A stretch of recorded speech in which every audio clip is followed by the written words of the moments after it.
So there was no After Dark last week, of course, because I was on vacation. Why couldn't you, like Adam, go into business for yourself and do like more work for one episode of At Odds than he's done for the entire run of At Odds?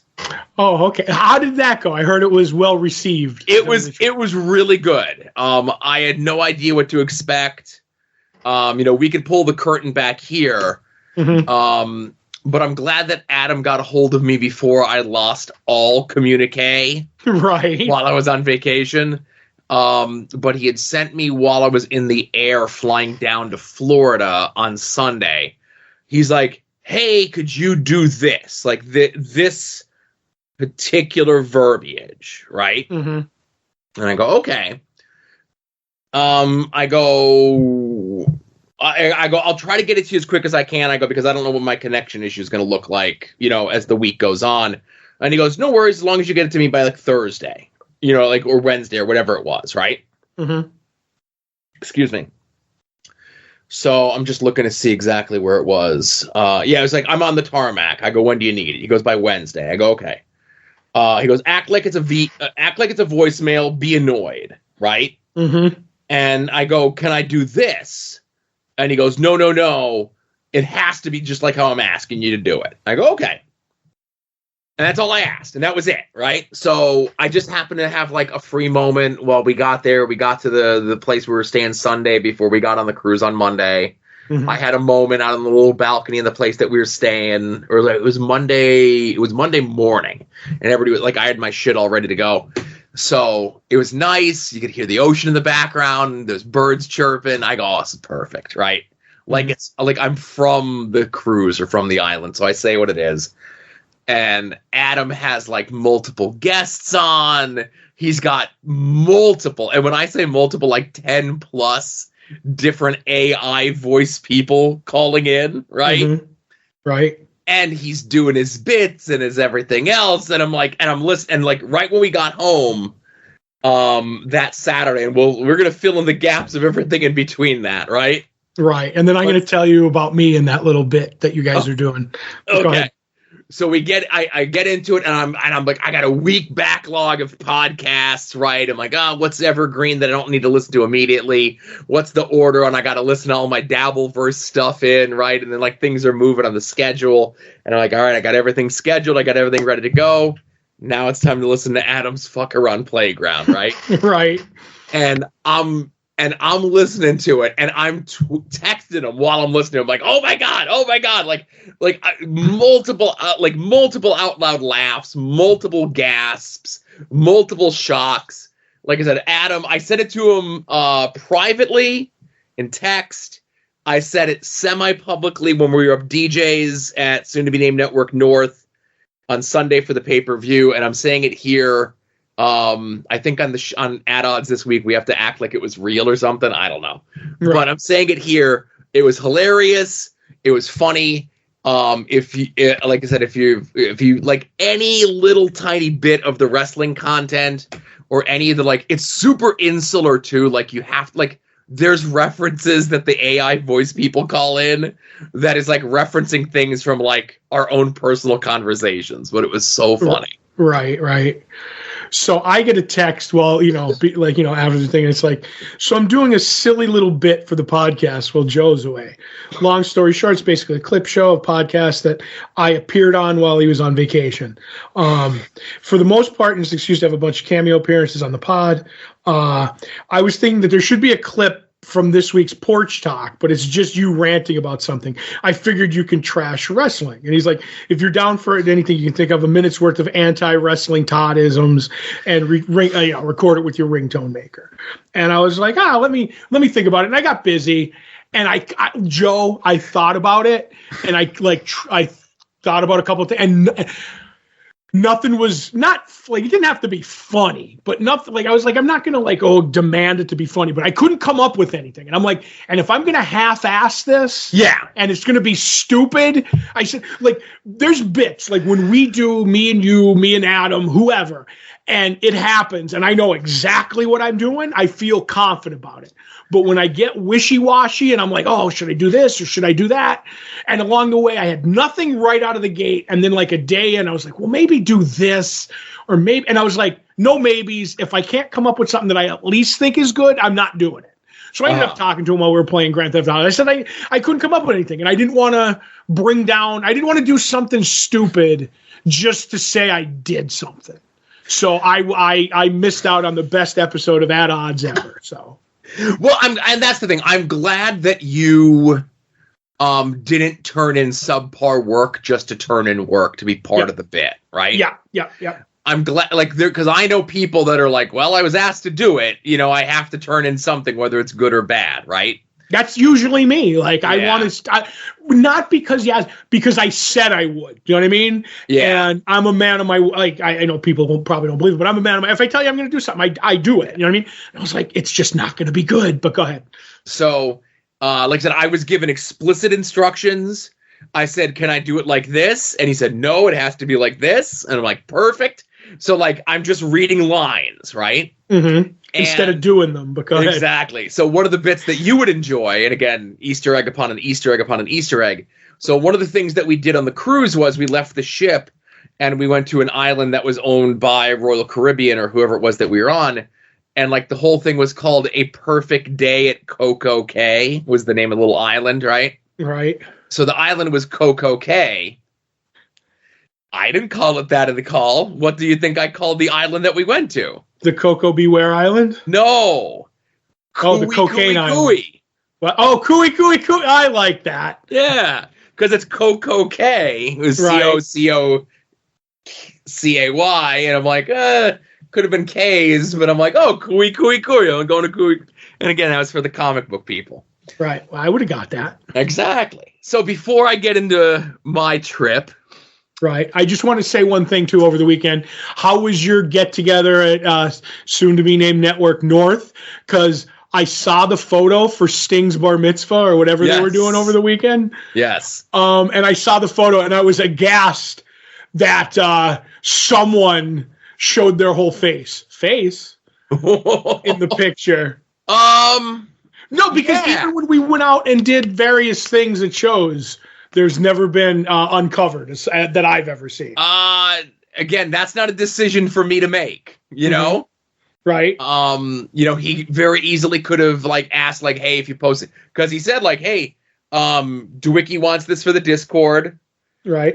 He's going to post in the Discord. Like it was many opportunities were given to be like, there's that word again. Right. And especially with him to be like, you want to cover up? You want some modesty with this? Right. Right.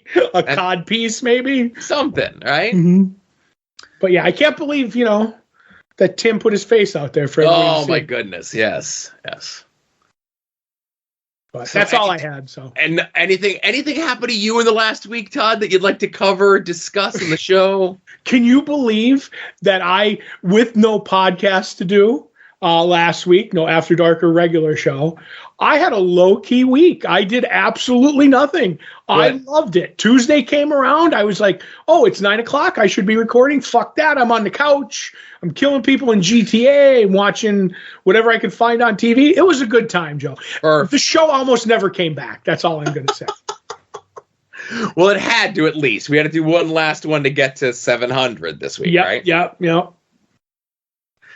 So anything interesting with you? Yes. Okay. A lot. So it was nice to be on vacation.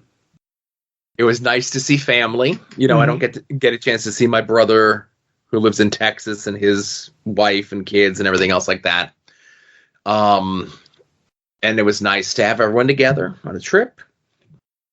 But I will say, never doing a cruise again. Oh boy. Cruise stunk. The long and the short of it, right? Mm-hmm. So to start with everyone else in my family, starting with me. Well, no, that's starting with me. Okay, so April gets motion sickness in the first place, right? Mm-hmm.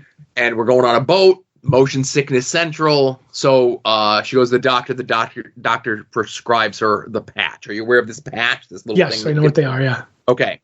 So the doctor neglected to mention that one of the side effects is that it affects your vision. Okay. And when I say affects your vision, like, she couldn't, like, make out shapes or words or anything. Words? Like, she couldn't read the menu at restaurants. She couldn't read the numbers on the elevator. Not that it mattered. We'll get there momentarily. She couldn't read the room numbers. It was just, like, all blocks. Right? She finally saw what you really looked like. Exactly. So there was food on the thing, on the ship, right? I hope so. Well, as part of the plan that we got, there's like a pizza place on the one floor of the thing, and then there's like a buffet that alternates breakfast, lunch, and dinner, right? Mm-hmm. But then there's like ones that you could go to where you're ordering off a menu, which is part of the plan, and then there's another one that's like the highfalutin one where you have to pay like way extra. We never did that one. Right.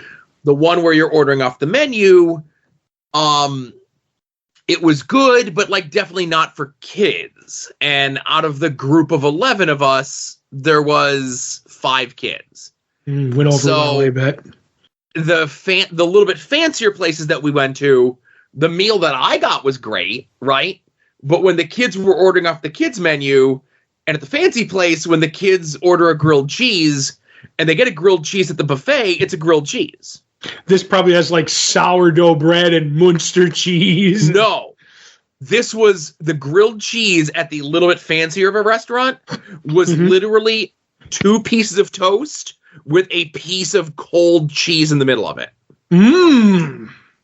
Right.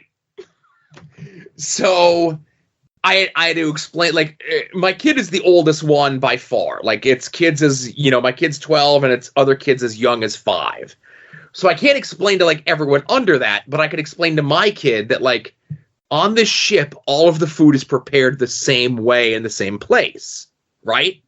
It's not like, the rice that you get here or the chicken that you get here is the same that you're going to get there. It's just they fancy it up a little bit more when you go here, right? Mm-hmm. So when you're at the fancy place and you say grilled cheese, they don't know no grilled cheese. But at the other place, all they do is grilled cheese because more kids are going to go there, right? Right. So we had to go there and we had to find stuff from the first, whatever. So it was just kind of difficult to get everything together with the food. But then the food didn't agree with a lot of the people in the first place. So the first day that we were there and I ate, the next morning I woke up with like unbelievable stomach cramps. Right? And everybody just left. I'm like, I don't even know if I'm going to make the day. And then around like 11, I started to feel a little bit better. I went to the buffet and I got like rice and a piece of bread and like half a piece of chicken. And I'm like, okay, I have something in my stomach.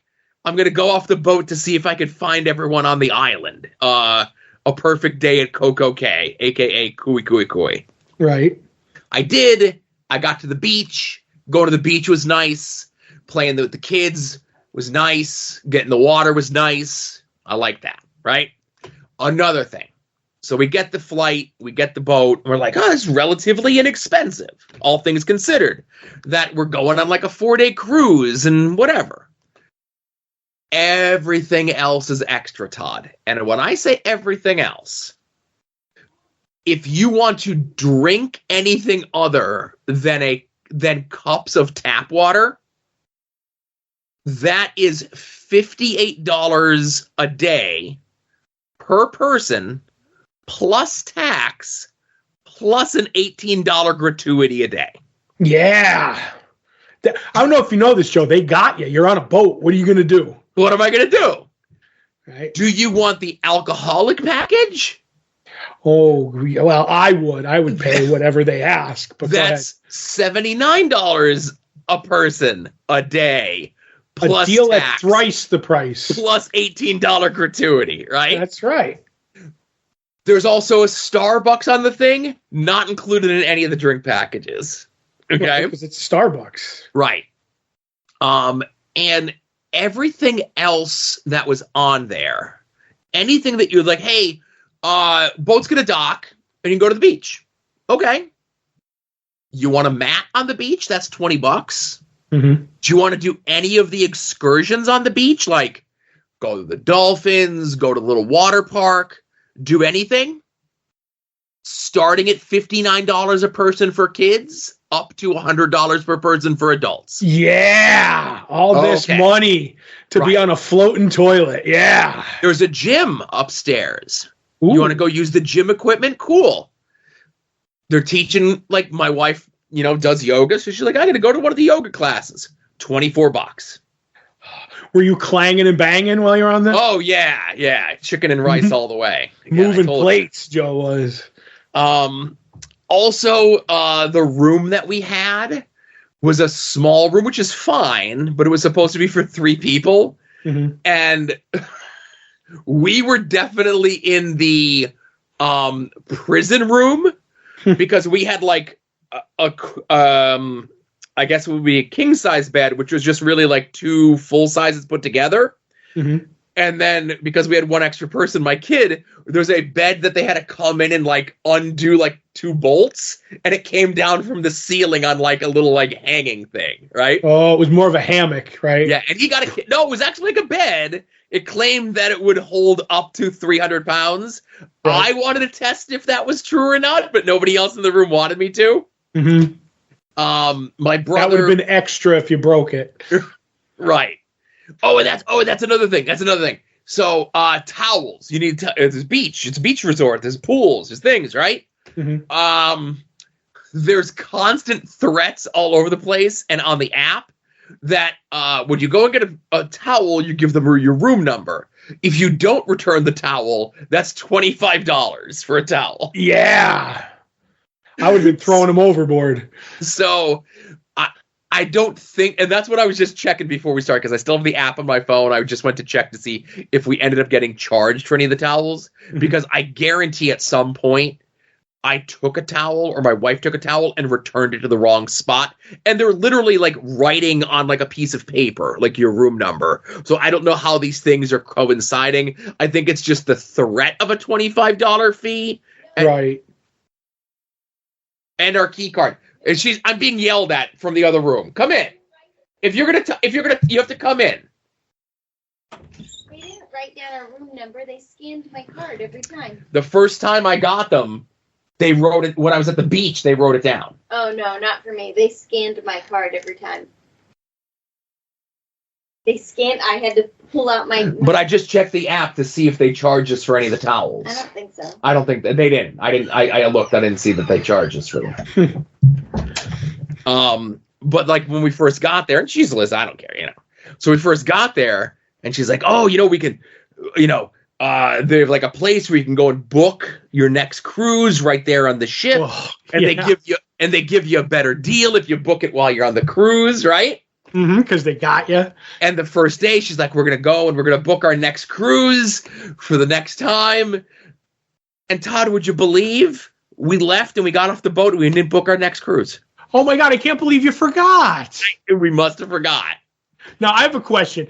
Like, when you're sitting on the toilet and you start pulling out toilet paper, does it start charging your app? No. Okay. Because that would be great. Like, charged by the square. Yeah.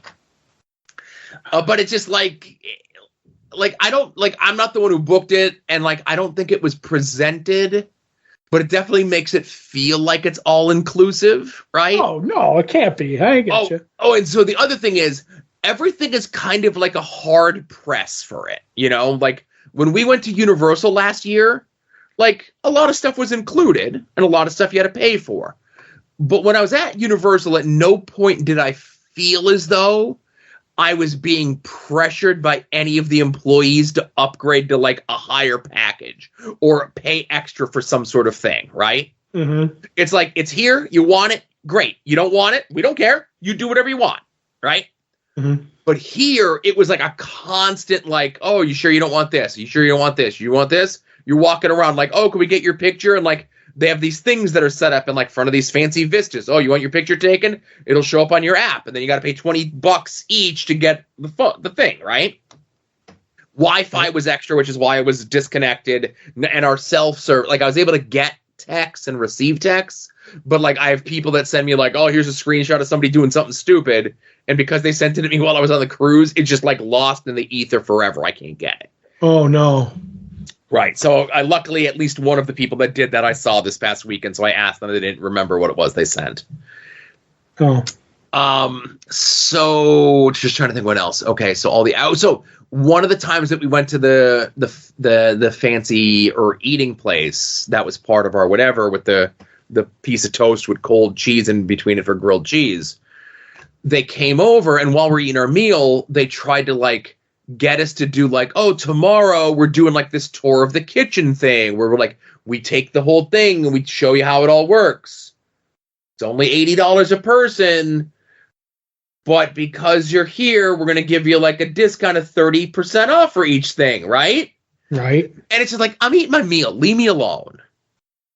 And like April was nice enough to be like, you know what? We got a lot of kids. It would be a lot. It would be a hassle. Thank you, but no thank you. And like April was just like, if April's saying that, it's like, that's her being like, fuck off, right? Right. So then one of the other times we went off, were you able to walk around like this like line between like a touristy area and a not touristy area of the Bahamas? Yep, you don't want to go out of the non-touristy areas. Well, we went on the other side of the fence for a little bit because there was a Bahamas Harley Davidson store that my brother had to go to get a shirt from. Okay. And it was a little bit of an adventure, you know, little whatever. And that's where I bought my one weekly purchase on vacation. You have to go listen to Ad Odds this week to find out what it was.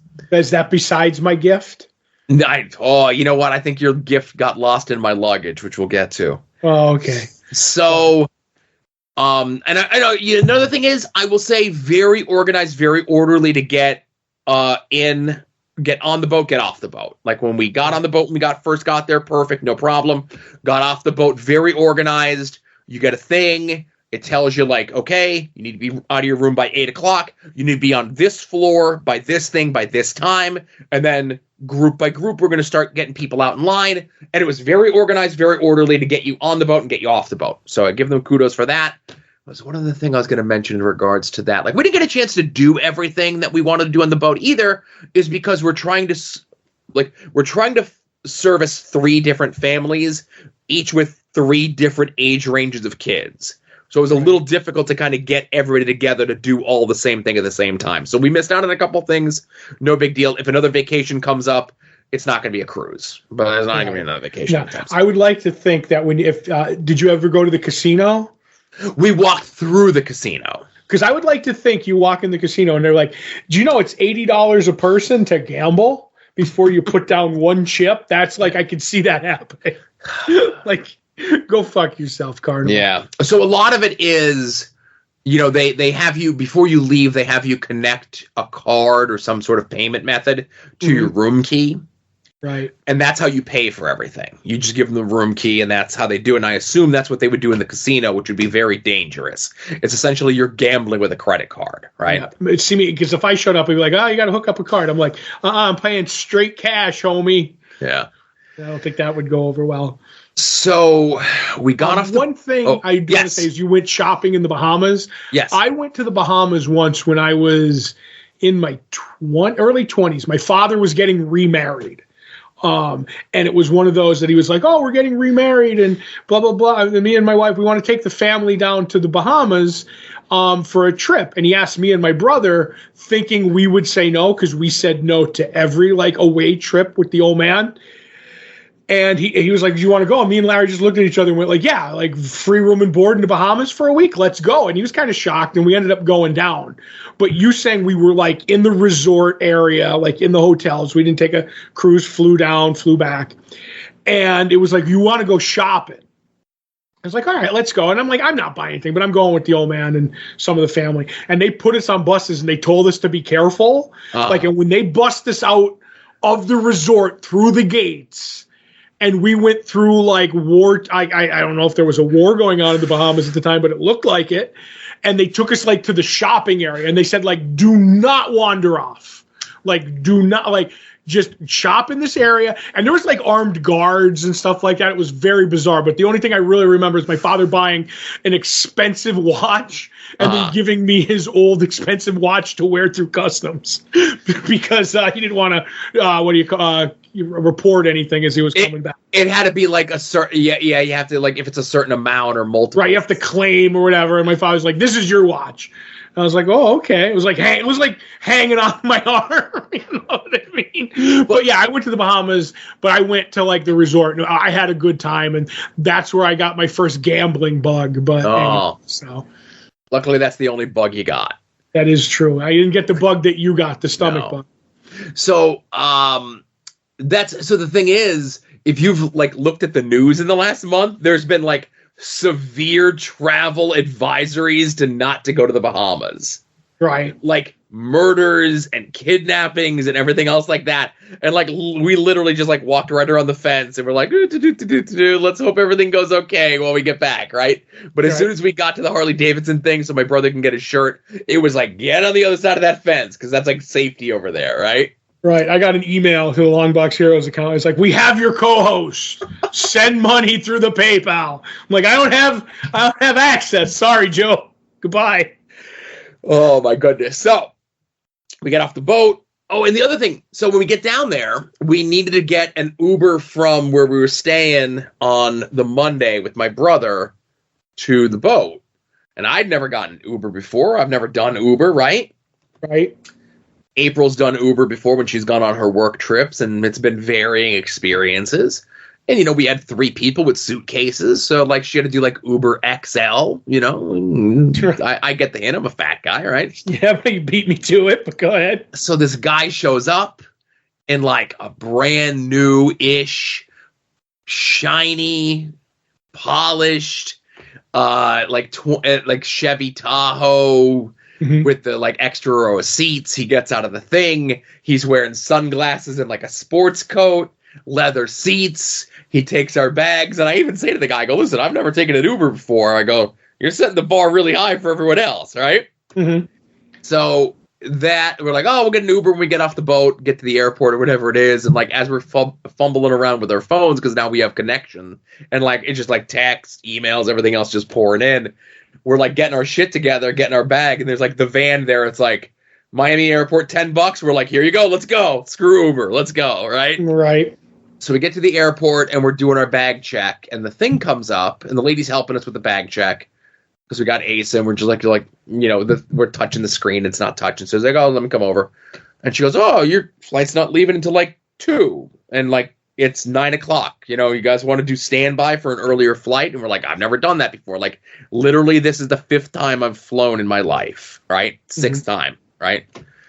Yeah, because I'm counting like back and forth as like one flight. So we're like, how do you do that? She goes, oh, you just do this and this. And she goes, it doesn't lose you your spot on the other flight. But if if there's seats open, they'll put you on it. They won't sit you together. But because you have a kid, they're going to at least put an adult and a kid. Like all 3 of you won't be able to sit together, right? But one person will sit with the kid is what you're saying. Yeah, yeah. So we're like, well, what's going to happen with our luggage? Only like, good things. It's like, it's okay. Because even if the luggage ends up on the earlier flight and you don't, when you get there, your luggage will already be waiting for you. You won't have to wait for it to come off the baggage claim. Okay. So we go, we get the standby, we get on the earlier flight. So we land like 11:30. We get to the baggage thing, and one of our 3 bags show up. All right. So what do we got to go over to the desk. Okay. So we're at Terminal H.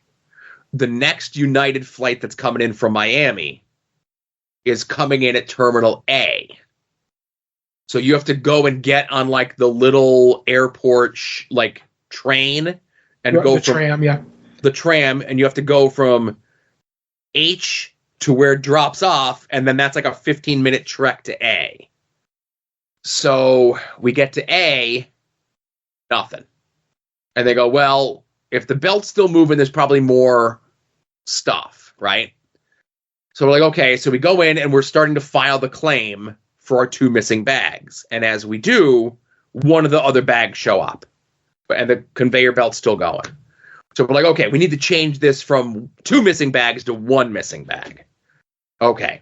And it's my bag that's missing. Right. So I'm glad April has her stuff, and I'm glad Asa has her stuff. Again, I'm not a fancy person, but like a lot of my t-shirts and stuff that I have are like, oh, here's this LVAC event shirt that we're only giving out today. Or right. here's this 1 of 25 limited edition. Like, you could buy it today for $25, but good luck of getting this repro like ECW shirt again, you know? Right. Screened off the original Masters from somebody's basement, whatever, right? So like that's all the shit that I wore on vacation, right? Mm-hmm. So I'm like, and I'm just writing it off. It's like, it's all gone. But I'm like, I don't have any, like all of my toiletries, my shampoo, my deodorant, all the things that I need to keep my body together, right? Which is a lot more than you would think. So like, I have none of that at the house. When we get back to the house, like I need to go shopping and get like things to like deodorant and shit, right? Right. So I'm not looking forward to that. So we file the claim, and they keep saying, they're like, yeah, they're like, we got to, like, we see the tracking number for the one bag that you got. We see the tracking number for the other bag that you got. But the other tracking number that you've given us, which is the bag that's missing, that's just not showing up in our system. And I'm like, I'm looking at your guys' app, and it says it says it exists, right? It just can't find it. They're like, yeah, sometimes they just delete numbers out of the system for no reason. I'm like, that's not comforting, right? So again, I'm just like, my bag's gone. Like everything that was in there is gone, lost forever. So we get home because we were waiting for the bag. We miss lunch. We're starving. We stop and get something to eat. We get home, and I get an email from United that says, your bag showed up at the airport at 8:20 at Friday night, right? Mm-hmm. And I'm like, hell of a lot of good that does me now. But they say that they're going to send it to me. They're going to send me my bag. Right. Okay. Now they haven't, they're like, oh, your bag showed up. It's 8:20. It's urgent that you call us. And I call, and they seem very confused about the email they sent me, that it was urgent for me to call them, right? Mm-hmm. And they're like, well, we have to call the airport, and the airport's not picking up. We could call you back. You know, they don't have anyone at that desk until 7 the next morning. I go, okay. I go, I'm not going to call you at 7. I go, I'm probably going to call you around 9. Call around 9. Same thing. Says it's there, but we can't find it. I go, you sent me an email that it showed up. They're like, yeah, but we need to speak to someone at the airport, and they're not answering the phone. We'll call you back in an hour. Okay. My bag's gone. It's never coming back, right? So I go out, and I get, like, the other toiletries that I need, and, like, brushes and shit like that, you know, basic necessities. And I'm, like, making a list of, like, the shirts are gone, but, like, I need, like, swimsuits and underwear, because I packed a bunch of underwear. Like, I got no underwear, right? Mm-hmm. Except for what I'm wearing. So I'm like, I got to go out and I got to go shopping for all this shit, right? They never call me back. It's like 3 hours. So I call them back, and I get the same thing. Well, we don't see it. We have to call the airports. Call the airport. No one's answering. I know we said we'd call you back, but this time we actually will call you back. And I'm like, okay.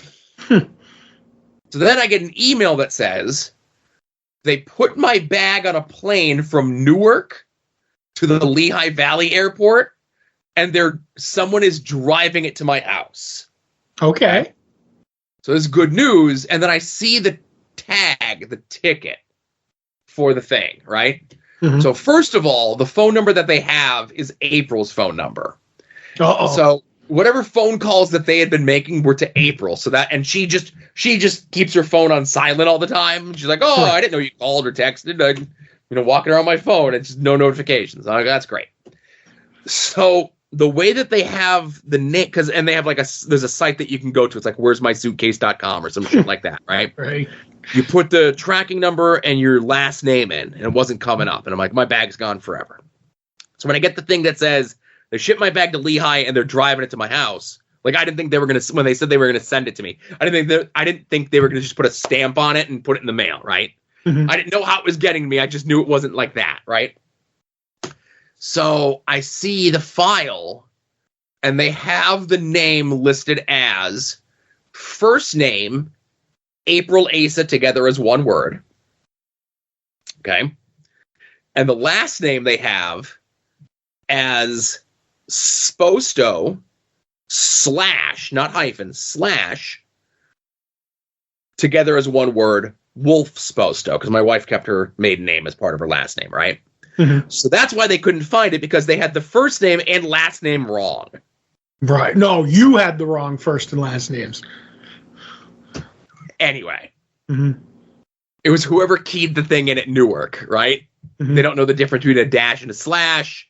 They don't know that you're supposed to put spaces in between first and last names. Anyway. Or two different first names. They don't know that you're supposed to separate them. Anyway. So I have the thing. I updated my name, correct name, phone number, etc., etc. I put instructions on there that I'm like, okay, if it's after this time, just leave it under the carport. We're good. And then I get a text, like sometimes you get text from your Amazon delivery thing. Right. I get a text that says like, hey, it's so-and-so from United. I'm 10 minutes away from your house. And this is like 8:30 at night. And I'm like, perfect. And when that person came and delivered my bag and I got all my shit back, I was so happy. So it was a happy ending to the trip and my luggage and everything else like that. But for like 24 hours there, a little bit over 24 hours, I'm like, oh, that shit's gone. I'm never seeing that again. Yeah. Well, happy ending. And so you can't chew them out because they did what they said they would do. And that's what I'm saying. Yeah. Listen, I was not rude to anyone. I was just frustrated in the fact that like, they can't, like, because we initially put the thing in for 2 bags and the 1 bag showed up and then we changed it from 2 bags to 1 bag. And when I was calling, they just kept saying like, yeah, we're tracking the 2 bags. And I'm like, it's only supposed to be 1 bag. And, without peeling we've already peeled the curtain back a bunch, without peeling the curtain back too much. As somebody who does customer service for a living, I know not to be a jerk to that person on the other side of the phone, But what I mean is now it's like, oh, well, they made good. You know what I mean? So, and that's all you can. A mistake was made. It took 24 hours to fix, but it got fixed. So that's what you said, about 24 hours? Well, like I said, the bag should have been there when we landed at 11:20 in a.m. Right. Okay. I didn't get it till 9 o'clock the next day. But again, splitting the difference, let's say 36 hours. All right. So, you know what? Even okay, whatever. That's fine. Because I had that happen to me. I went to San Diego for Comic-Con, name drop. And when we came back, they, I don't know, lost my luggage or never put it on the plane because they had put other freight on because they make money from it. I don't know. I don't remember, but they ended up driving it to my house when it was over. Yep. And I ended up meeting them, and it was there, and I was like, all right, you did, it shouldn't be this way, but what am I going to do? I got it. All my stuff was inside it, because all the stuff that I bought at the show was in there, and I was like, all right, we're good. I can go back to work. I didn't want to go back to work, but I went back to work. Right. But like I said, all in all, no more vacations. That's what to say ever again. Well, not for a while, but we got a trip this weekend to beautiful Rochester. And then we got a trip next month just around here, just like the Allentown area for Aces Bowling. Oh, okay. What's in Rochester? It's subreddit surfing live with Vinny Paulino and Cardiff Electric. All right, don't do the laugh, or I'll kill I'm not doing the laugh. All right. And it's not a laugh, it's a thinking thing. It's right? It's Butthead. Mm-hmm. I know what it is. Don't try and fool me. Not Butthead. Anyway. But I'm excited. It's Dabbleverse-centric. They're doing like a live show, podcast recording, stand-up thing, right? Meet and greet of all these people that I listen to podcasts that me and like one other person are like super obsessed with. And he's going to be there, so I'm going to get a chance to see him. And it's Rochester in March. What could go wrong, right? Right. You know what? I can't wait. I'm so looking forward to hear all about this after you get back. Oh my God. Please don't leave a thing out when you get back, Joe. Do you want me to tag you in the picture with me and Cardiff when we get it? Is that the potato picture? That's the potato, yes. Oh, please do. All right. Oh my goodness. Oh my goodness. I'm very excited for that. You know what? I'm going to enjoy you enjoying your trip to Potato Man. Thank you. You're welcome. He's driving all the way in from Minnesota for the show. You know, how do potatoes drive? I don't. Very carefully, I guess. I was going to say, do they peel out when they drive, Joe? My goodness. All right. On that note, hey, thanks everyone. Sorry there was no After Dark last week, but I don't know. Go listen to At Odds last week. Twice, it's kind of like After Dark, you know? Mm-hmm. Patreon.com/Longbox Heroes. We're doing March 1994 previews this weekend. I'm excited. Me too. And back on the Patreon train, back on the show train, and it was episode 700 this week. Woohoo! Like big milestone. Right. Eh? Big milestone. Yeah. Yeah. All right, everybody. Thanks for listening. Thanks for bearing with me for my long-windedness, but it was an eventful week. And we'll see you next week. Less eventful. Maybe. I don't know. We'll see if Cardiff behaves. You're listening to the soon-to-be-named network, the Lamborghini of podcast networks.